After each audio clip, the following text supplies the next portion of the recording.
আসসালামু আলাইকুম রহমতুল্লাহি অবরাকাতু। দিনে ইসলাম নলেজ চ্যানেলে আপনাদের স্বাগতম। আজ আমি আপনাদের সঙ্গে আলোচনা করব যে দোয়াটি বা যে আমলটি করলে কিয়ামতের দিন বিশ্বনবী সাল্লাল্লাহু আলাইহি ওয়াসাল্লামের সুপারিশ পাবেন।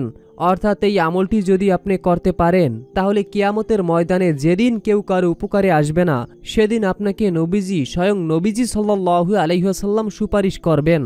এবং যে দোয়াটি পড়লে আপনার পরিবার সংসার থেকে অভাব দূর হয়ে যাবে, এবং যে আমল বা যে দোয়াটি পড়লে আপনার কষ্ট থাকলে তা দূর হবে, এবং আপনার জীবনের সমস্ত গুনাহ আল্লাহ মাফ করে দিবেন।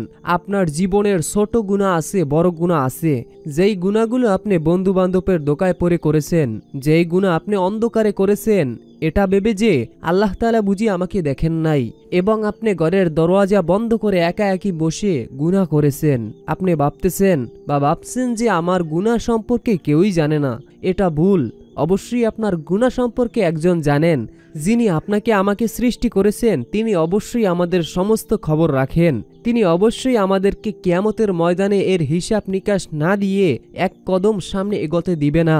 তাই যদি আপনারা এই আমলটি করতে পারেন, কিয়ামতের ময়দানে নবীজি সাল্লাল্লাহু আলাইহি ওয়াসাল্লামের সুপারিশ পেয়ে যাবেন, এবং আপনার জীবনের সমস্ত গুনাহ আল্লাহ মাফ করে দিবেন। আপনার পরিবার সংসারে অভাব থাকলে তা দূর হয়ে যাবে ইনশাআল্লাহ। তাই মনের ভিতরে শতভাগ বিশ্বাস এবং ইয়াকিন নিয়ে জীবনে একবার হলেও আমলটি করবেন। এই উদ্দেশ্যে ভিডিওটি না টেনে একদম শেষ পর্যন্ত দেখতে থাকুন। অনুরোধ করছি, আমরাই প্রথমবার নারীদের ছবি ছাড়া কিংবা হারাম কোনো ছবি ছাড়া ইউটিউবে ভিডিও দিয়ে থাকছি। এরকম ভিডিওগুলি যদি আপনি আপনার ফোনে পেতে চান, এজন্য অবশ্যই দ্বীনি ইসলাম নলেজ চ্যানেলটিকে সাবস্ক্রাইব করে রাখুন। তো চলুন শুরু করি। কিয়ামত হবে সুনিশ্চিত। কিয়ামত শব্দের অর্থ হলো উঠে দাঁড়ানো। হযরত ইসরাফিল আলাইহিস সালামের প্রথম ফুৎকারে সবকিছু ধ্বংস হয়ে যাবে। দ্বিতীয় ফুৎকারে পৃথিবীর সৃষ্টির শুরু থেকে যত জীব সৃষ্টি হয়েছিল তা আবার জীবিত হয়ে উঠে দাঁড়াবে। মহাপ্রলয়নের পর সব সৃষ্টি যেন উপস্থিত হবে, তা হলো কিয়ামতের মাঠ। এই কিয়ামতের মাঠ কেমন হবে? সে সময় বর্তমান আসমান জমিন কি পরিবর্তন হবে? অর্থাৎ এখন যে আসমান জমিন যে অবস্থানে আছে, তখন কি তারা সেই অবস্থানেই থাকবে, নাকি তারা অবস্থান পরিবর্তন করবে? মহান আল্লাহ তাআলা আসমান জমিনের পরিবর্তন সম্পর্কে ঘোষণা করেন এবং বলেন, স্মরণ করো সেদিন এই পৃথিবী পরিবর্তন হয়ে অন্য পৃথিবী হবে, এবং আকাশমণ্ডলীয় অর্থাৎ আকাশমণ্ডলী জমিন যা কিছু আছে সবকিছুই কিয়ামতের দিন পরিবর্তন হবে। আর মানুষের কবর থেকে বের হবে এক প্রতাপশালী আল্লাহর সামনে উপস্থিত হবে। সূরা ইব্রাহিম আয়াত 48। এই আয়াতে পৃথিবী ও আসমান সমূহ পাল্টে দেওয়ার অর্থ কি? এই আয়াতে কিয়ামতের ভয়াবহতা ও ঘটনাবলী বর্ণনা করা হয়েছে। কিয়ামতের দিন বর্তমান পৃথিবী পাল্টে দেওয়া হবে এবং আসমান সমূহ পাল্টে দেওয়া হবে।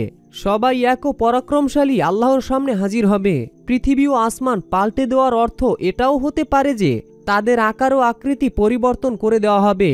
যেভাবে কোরআনুল কারিমে অন্যান্য আয়াত ও হাদিসে সমগ্র ভূমিকে এক সমতল ভূমিতে পরিণত করে দেওয়ার কথা বর্ণনা করা হয়েছে, এতে কোনো গড় ও বৃক্ষের আড়াল থাকবে না, এবং পাহাড়, টিলা, গর্ত এবং গভীরত্ব কিছুই থাকবে না।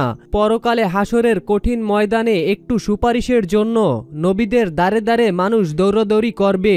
সেদিন সর্বশেষ ও সর্বশ্রেষ্ঠ নবী মুহাম্মদ সাল্লাল্লাহু আলাইহি ওয়াসাল্লাম ছাড়া আর কারো সাহস হবে না আল্লাহর দরবারে সুপারিশের জন্য যেতে। আমাদের প্রিয় নবী হযরত মুহাম্মদ সাল্লাল্লাহু আলাইহি ওয়াসাল্লাম আল্লাহর কাছে মিনতি করে সুপারিশ করার জন্য অনুমতি আবেদন করবেন। নবী করিম সাল্লাল্লাহু আলাইহি ওয়াসাল্লাম বলেন, আমি তখন আল্লাহর আরশের নিচে এসে সেজদায় পড়ে কান্নাকাটি করতে থাকব, আল্লাহ যেন আমাকে সুপারিশ করার অনুমতি দেন। অতঃপর আল্লাহ তাআলার তরফ থেকে বলা হবে, আপনি মাথা উঠান, আপনার প্রার্থনা কবুল হবে।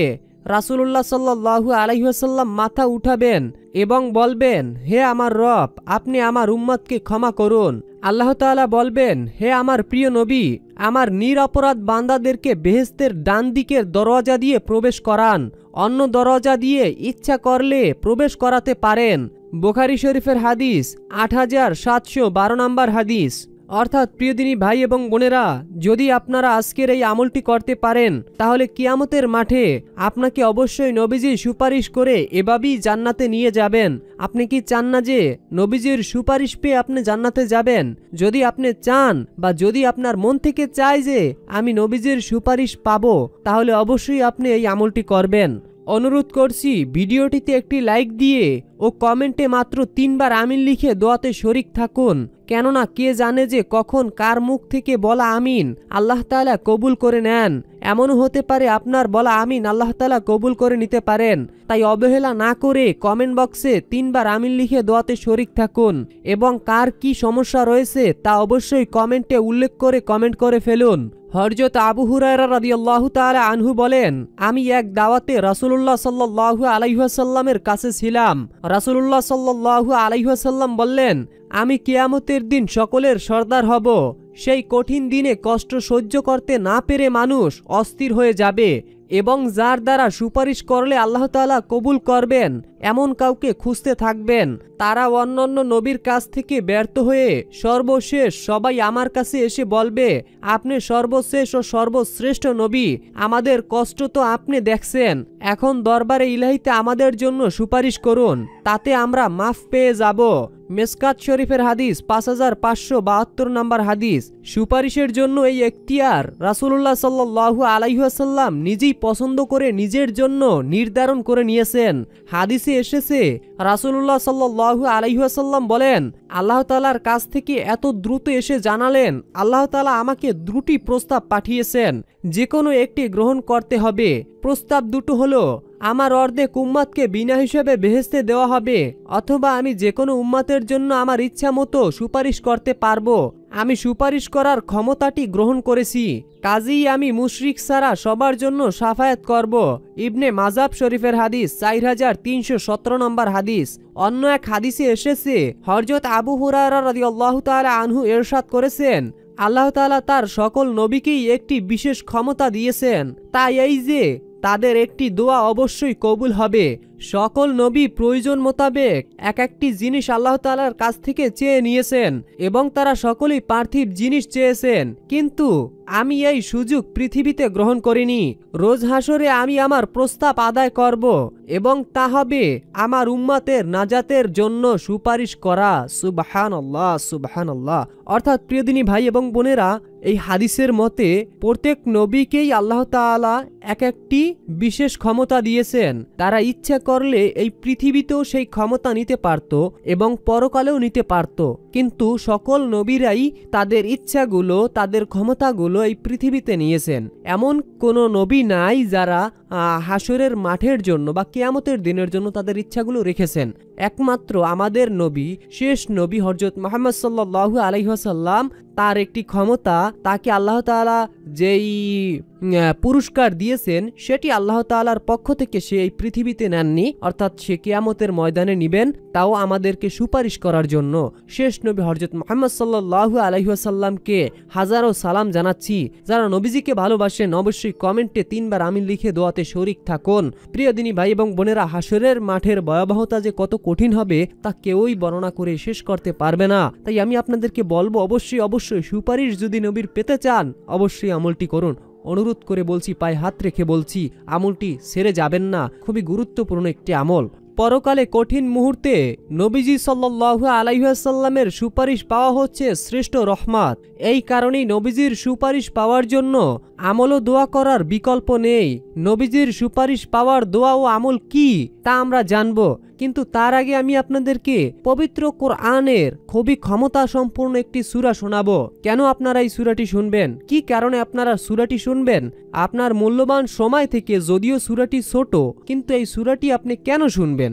দেখুন প্রিয়দিনী ভাই এবং বোনেরা, যখন আপনি পবিত্র কোরআন তিলাওয়াত করবেন তখন আপনি যে নেকি পাবেন এবং যে সওয়াব পাবেন, তেমনিভাবে আপনি যদি মনোযোগ সহকারে কোরআন তিলাওয়াত শোনেন তদ্রূপভাবে আপনি একই নেকি এবং একই সওয়াব পাবেন।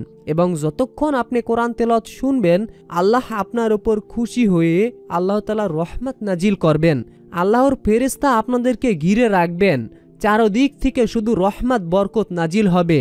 সূরাটি শোনার ওসিলায় আপনার উপর আসা বালা মুসিবত, যত রকম ক্ষয়ক্ষতি আছে, মানুষ আপনার ক্ষতি করতে চেষ্টা করতেছে, মানুষ আপনাকে জাদুটোনা করার চেষ্টা করতেছে, যারা আপনার শত্রু রয়েছে, শত্রু আপনাদেরকে আক্রমণ করার প্ল্যান করতে পারে, সেই প্ল্যান তাদের ব্যর্থ হয়ে যাবে।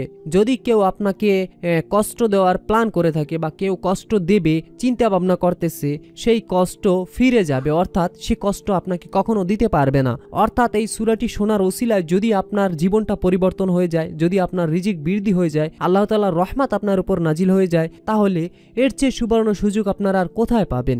দেখুন, আপনি হয়তো এখানে 20 মিনিট ব্যয় করতেছেন, কিন্তু এই 20 মিনিট আপনি একটু হিসাব করে দেখেন, যদি আপনি একটা নাটক কিংবা সিনেমা দেখেন, দেখা গেছে 1.5 থেকে 2 ঘন্টা সময় আপনি সেখানে অপচয় করতেছেন, সেখানে আপনার কোনো লাভ হচ্ছে না। প্রথম কথা হচ্ছে সেখানে কোনো লাভ হচ্ছে না। দ্বিতীয় কথা হচ্ছে একত গান বাজনা কিংবা টিভি কিংবা সিনেমা যাই বলেন, এগুলো কিন্তু ইসলামী শরীয়তে কিন্তু সাপোর্ট করে না।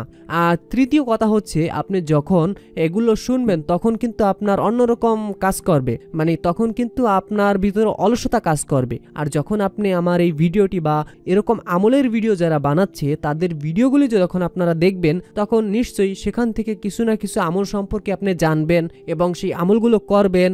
সেখান থেকে আল্লাহ তাআলা আপনার উপর খুশি হয়ে আপনার উপর আসা বালা মুসিবত দূর করে দেবেন। তো এই সূরাটি শোনার উপকারিতা যে আপনাদেরকে আমি কিভাবে বুঝাবো, বুঝাইতে গেলে অনেক সময়ের দরকার, ভিডিওটি অনেক লম্বা হয়ে যাবে। তো আগে আমরা সূরাটি শুনবো। তো সূরাটি শোনার আগে একটি শর্ত আছে, যদি আপনারা সূরাটি মনোযোগ সহকারে প্রথম থেকে শেষ পর্যন্ত শুনেন তাহলেই আপনারা ফলাফল পাবেন। ফলাফল বলতে আপনি এখন সূরাটি প্লে করে আপনি অন্য মানুষের সাথে কথা বলবেন, এরকমটা চলবে না। আপনি অবশ্যই মনোযোগ সহকারে পবিত্র কোরআনের প্রতিটি শব্দ অনুভব করার চেষ্টা করুন এবং প্রথমে সূরাটি শোনার আগে যে কোনো দুরূদ শরীফ মাত্র 3 বার পড়ে নেবেন। আপনারা চাইলে সাল্লাল্লাহু আলাইহি ওয়াসাল্লাম এটিও পড়তে পারেন, অথবা আল্লাহুম্মা সাল্লি আলা মুহাম্মাদি ওয়া আলা আলি মুহাম্মাদ এটিও পড়তে পারেন। অর্থাৎ যেটি আপনার জানা আছে, যেই দুরূদটি আপনার কাছে সহজ মনে হচ্ছে, সেটি মাত্র মনে মনে 3 বার পড়বেন এবং কমেন্টে 3 বার আমিন লিখে দোয়াতে শরীক থাকবেন। তো আগে আমরা মনোযোগ সহকারে সম্পূর্ণ সূরাটি শুনবো, এরপরে আমরা দোয়াটি এবং আমলটি সম্পর্কে জানবো। তো মনোযোগ সহকারে সকলেই সূরাটি শুনতে থাকি।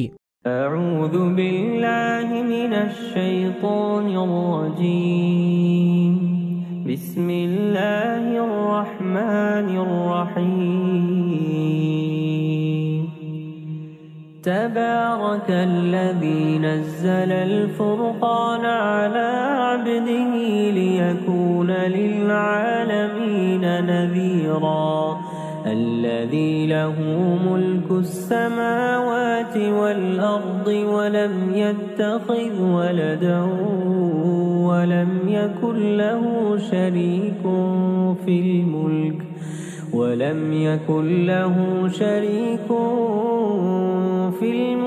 وخلق كل شيء فقدره تقديرا واتخذوا من دونه آلهة من أراد أن يذكر أو أراد شكورا وعباد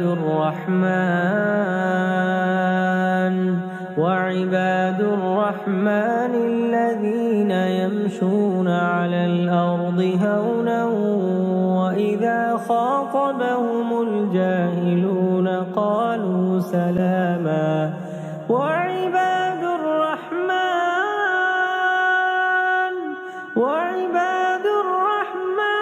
الذين يمشون على الأرض هونا وإذا خاطبهم الجاهلون قالوا سلاما والذين يبيتون لربهم سجدا وقياما والذين يقولون ربنا اصرف عنا عذاب جهنم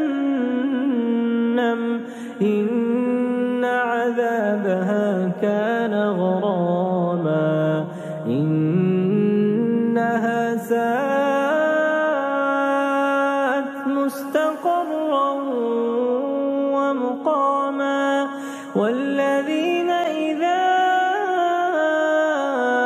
أنفقوا لم يسرفوا ولم يقتروا وكان بين ذلك قواما والذين لا يدعون مع الله إلها آخر ولا يقتلون النفس التي حرم الله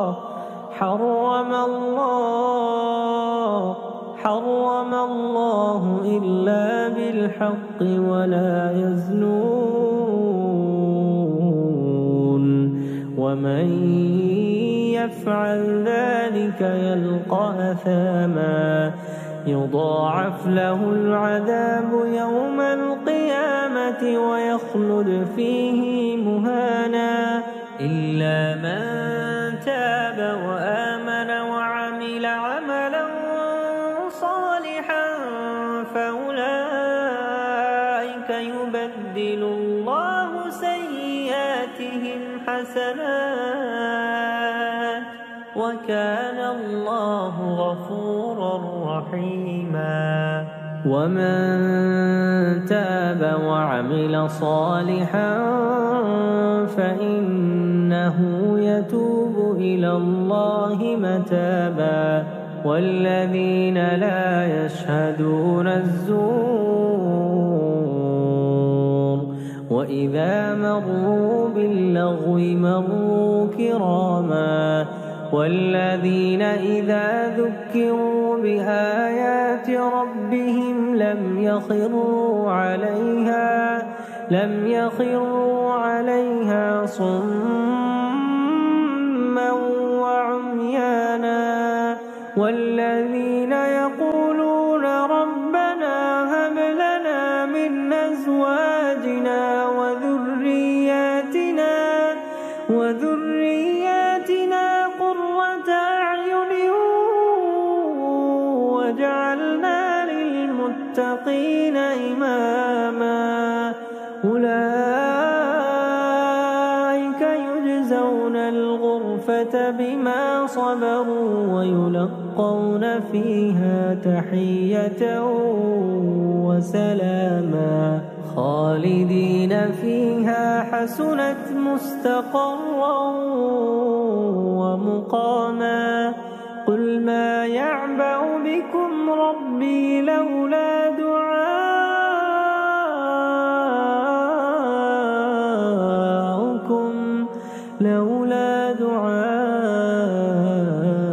دعاؤكم فقد كذبتم فسوف يكون لزاما তো ইসলাম প্রিয় দিনী ভাই এবং বোনেরা, আমি আশা করি আপনারা মনোযোগ সহকারে সকলেই সূরাটি শুনেছেন। যারা মনোযোগ সহকারে সূরাটি শুরু থেকে শেষ পর্যন্ত শুনেছেন, আপনাদের জন্য আমি মহান আল্লাহ তাআলার কাছে দোয়া করছি, হে আল্লাহ, যে যেই উদ্দেশ্য নিয়ে সূরাটি শুনছে এবং শুনবে, আপনি সকলকে গায়বী খাজানা থেকে অর্থ দিয়ে তাদেরকে ধনী বানিয়ে দিন। হে আল্লাহ, যারা অভাবে আছে তাদের অভাব আপনি দূর করে দিন। হে আল্লাহ, অনেকেই কষ্টে আছে, কষ্টে পড়ে আপনার এই আমলগুলো করতেছে, ভিডিওগুলো দেখতেছে, আপনি অবশ্যই তাদেরকে হালাল উপার্জনের ব্যবস্থা করে দিন। তাদের কষ্ট থাকলে তা দূর করে দিন। যারা অসুস্থ তাদেরকে আপনি সুস্থতা দান করুন। যারা বারবার জীবনের প্রতিটা পদক্ষেপেই ব্যর্থ হচ্ছে, আপনি তাদেরকে সফল হওয়ার মতো তৌফিক দান করো, আমিন। প্রিয় দিনী ভাই এবং বোনেরা, রাসূলুল্লাহ সাল্লাল্লাহু আলাইহি ওয়াসাল্লাম বলেছেন, যে ব্যক্তি কিয়ামতের দিন আমার সুপারিশ পেয়ে যাবে, তার চেয়ে সুখী মানুষ এই পৃথিবীতে আর কেউই নেই। যে সুপারিশ পাবে না, তার চেয়ে নিকৃষ্ট মানুষ, তার চেয়ে নিকৃষ্ট বান্দা এই পৃথিবীতে আকাশ এবং জমিনের মাঝখানে কেউই নেই। একটা কুকুরের চেয়েও সে নিকৃষ্ট। কারণ আমাদের প্রিয় নবী হযরত মুহাম্মদ সাল্লাল্লাহু আলাইহি ওয়াসাল্লাম আমাদেরকে সেই দোয়া শিখিয়ে দিয়েছেন। হয়তো আমি সেই দোয়াটি অবহেলা করে এড়িয়ে যাচ্ছি, আমি হয়তো অন্য কাজে ব্যস্ত থাকছি। প্রতিদিন আপনি এই দোয়াটি পড়ার চেষ্টা করবেন ইনশাআল্লাহ। যে ব্যক্তি রাসূলুল্লাহ সাল্লাল্লাহু আলাইহি ওয়াসাল্লামের সুপারিশ পেতে চায়, সে যেন আল্লাহ তাআলার কাছে এই দোয়াটি বেশি বেশি করে। এখন আমি দোয়াটি বলে দিচ্ছি, অবশ্যই মনোযোগ সহকারে আপনারা শুনুন। বিসমিল্লাহির রহমানির রহিম। আল্লাহুম্মা রযুকনা শাফায়াতা নাবিয়াকা আল্লাহুম্মার জুকনা শাফায়াতা নাবিয়াকা, অর্থ হে আল্লাহ আমাদের তোমার নবী করিম সাল্লাল্লাহু আলাইহি ওয়াসাল্লামের সুপারিশ দান করো। সুবহানাল্লাহ সুবহানাল্লাহ। অর্থাৎ প্রিয়দিনী ভাই এবং বোনেরা, এই দোয়াটি আপনারা বেশি বেশি পড়বেন। অর্থাৎ দোয়াটি খুবই ছোট, আপনারা মুখস্থ করে নেবেন। আল্লাহুম্মার জুকনা শাফায়াতা নাবিয়াকা, এই দোয়াটি আপনারা অবশ্যই যে কোনো সময় পড়তে পারেন। খুবই ছোট্ট একটি দোয়া, এর চেয়ে সহজ দোয়া আমি হয়তো কিভাবে আপনাদেরকে বলবো। প্রিয়দিনী ভাই এবং বোনেরা, নবী করিম সাল্লাল্লাহু আলাইহি ওয়াসাল্লামের সুপারিশ পাওয়ার জন্য একমাত্র আল্লাহ তাআলার ইবাদত করার পাশাপাশি তার প্রতি বেশি বেশি দুরূদ পড়তে হবে। অর্থাৎ নবী করিম সাল্লাল্লাহু আলাইহি ওয়াসাল্লামের প্রতি আপনি যদি দুরূদ পড়তে পারেন তাহলে কিন্তু আপনার সুপারিশ সুনিশ্চিত। এবং এই দোয়াটি যদি আপনি পড়তে পারেন, যেমন আপনারা সাল্লাল্লাহু আলাইহি ওয়াসাল্লাম এই দুরূদটিও পড়তে পারেন। নবীজি সাল্লাল্লাহু আলাইহি ওয়াসাল্লাম আপনাদেরকে এই দুরূদের ওসিলায়ও সুপারিশ করতে পারেন। এছাড়াও আমি আপনাদেরকে যে কথাগুলো বলছি আপনারা অবশ্যই কথাগুলো মেনে তারপরে আমলটি করবেন। কেননা যে ব্যক্তি নবীজি সাল্লাল্লাহু আলাইহি ওয়াসাল্লামের উপর দুরূদ পড়বে এবং এই দোয়াটি পড়বে, তাকে নবীজির উপর ফরজ হয়ে যাবে যে তাকে সুপারিশ করা। অর্থাৎ এই দোয়াটি আপনারা অবশ্যই পড়বেন। প্রিয়দিনী ভাই এবং বোনেরা, আপনারা যারা আপনাদের জীবনের গুনাহ নিয়ে খুবই চিন্তিত বা খুবই সিরিয়াস যে আপনি আপনার জীবনে অনেক গুনাহ করে ফেলেছেন, এখন আপনি নিজে নিজে হতাশ হয়ে যাচ্ছেন যে আল্লাহ তাআলা আমার গুনাহ কি ক্ষমা করবেন, বা আমি যদি গুনাহ ক্ষমা করাতে পারি তা কোন দোয়ার মাধ্যমে গুনাহ ক্ষমা করাবো, সেটাই আমি আপনাদেরকে বলে দিচ্ছি। আপনারা খুবই ছোট্ট একটি দোয়া পড়তে থাকবেন সব সময়। অর্থাৎ যখনই আপনি সময় পাবেন তখনই আপনি এই দোয়াটি পড়বেন। এই দোয়াটি পড়ার জন্য বিশেষ করে কোনো অজুর প্রয়োজন হয় না। আর যদি আপনারা চান যে অজু করে নেবেন তাহলে অবশ্যই বেশি ভালো হয়। দোয়াটি হচ্ছে রব্বি ইন্নী জালামতু নাফসি ফাগফিরলি, রব্বি ইন্নী জালামতু নাফসি ফাগফিরলি, হে আল্লাহ তুমি আমাকে ক্ষমা করে দাও, তুমি আমাকে মাফ করে দাও, তুমি ক্ষমাশীল পরম দয়ালু, তুমি ছাড়া আমার আর কেউই নেই, তুমি একমাত্র শক্তিশালী, তুমি সমগ্র পৃথিবীর সৃষ্টিকুলের স্রষ্টা, তোমার কাছেই তো প্রার্থনা করব। এমন কি কেউ আছে যার কাছে প্রার্থনা করলে সে শুনবে? এমন কেউই নেই। হে আল্লাহ, শুনেছি তোমার রহমতের নাকি শেষ নেই। হে আল্লাহ, তুমি আমার গুনাহের দিকে না তাকিয়ে তুমি তোমার রহমতের দিকে তাকিয়ে আমাকে ক্ষমা করে দাও। এভাবে যদি আপনারা দোয়াটি পড়তে পারেন এবং আমলটি করতে পারেন, আমি সুনিশ্চিত গ্যারান্টি দিয়ে বলতে পারি আপনাদের জীবনের সমস্ত গুনাহ মাফ হয়ে যাবে ইনশাআল্লাহ। তবে শর্ত হলো গুনাহ যখন আপনারা করে ফেলবেন তারপর গুনাহ থেকে আপনারা বিরতি নেবেন এবং আল্লাহ তাআলার কাছে তওবা করে ফিরে আসবেন, গুনাহ থেকে ফিরে আসবেন, প্রত্যাবর্তন করবেন, আর কখনো গুনাহ করবেন না সেরকম একটা আল্লাহ তাআলার কাছে ওয়াদা করবেন। ইনশাআল্লাহ আল্লাহ তাআলা আপনাদের সকল গুনাহ মাফ করেই দিবেন ইনশাআল্লাহ। তো প্রিয় বন্ধুরা, এই ছিল আমাদের আজকের ভিডিও সম্পর্কে যদি আপনাদের কোনো মতামত থাকে অবশ্যই কমেন্টে জানিয়ে যাবেন। এখনকার মতো বিদায় নিচ্ছি, দেখা হবে পরবর্তীর ভিডিওতে। ততক্ষণ পর্যন্ত ভালো থাকুন, সুস্থ থাকুন। আসসালামু আলাইকুম ওয়া রাহমাতুল্লাহ।